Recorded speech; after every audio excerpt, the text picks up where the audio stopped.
When Admiral Mullen was chairman of the Joint Chiefs of Staff, he would go to Walter Reed in Bethesda, meet with the families and the wounded. He would ask great questions, and he was always soft-spoken and compassionate. The people meeting with Admiral Mullen always felt like they were his number one focus. He gave people hope. He gave people hope. He was one of the very few people in the Navy history that's had four-star assignments. He was chairman, of course. He was CNO, Chief of Naval Operations. He was Vice Chief of Naval Operations, and he was the head Navy guy in Europe. Admiral Mullen has been part of every major event in the United States from the early mid-90s to today.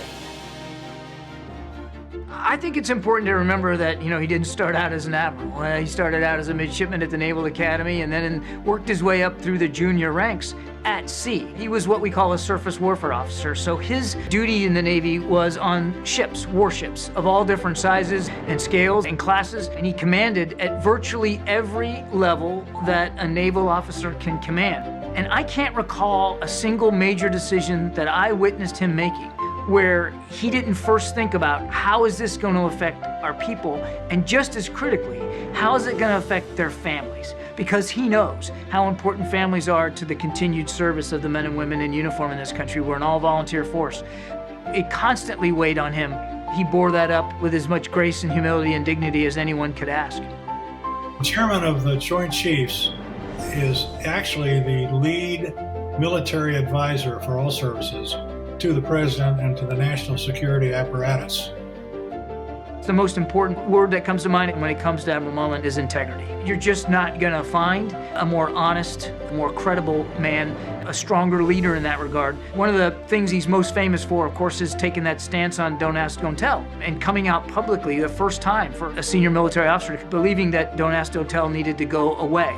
When he testified to Congress, he said, for me, it's about integrity. The integrity of the individuals who are asking to lie about who they are to serve the country, and the integrity of the institution itself, that we would make it okay for somebody to lie about who they are. And that really just boiled down to the nub of who Admiral Mullen is. Admiral Mike Mullen is a great leader, but more important to me was that he was the perennial people person. I heard him in almost every opportunity talk about diversity, equity, and really extolling the values of taking care of people. His impact after service has been equally impressive. He was on the board of several civilian organizations, General Motors, for example, Sprint was another one. But Admiral Mullen, in my view, is a great teacher. He taught up at Princeton for 2 or 3 years, and there's a grad school there. He is currently teaching courses at the Naval Academy. Audiences really like him because he has the ability to take very technical things and break them down so the average person can understand them. I think he's the perfect epitome of this award of soldier citizen because he lived and continues to live the ideals of both. What it means to be a person that served the country in uniform and took an oath to the Constitution and defended that at great risk, I might add, at many times, and how important it is as a citizen of the United States, no longer wearing that uniform, to make sure that you continue to uphold those same ideals. Deborah, they've been married over 50 years. She's very much of a leader in her own right.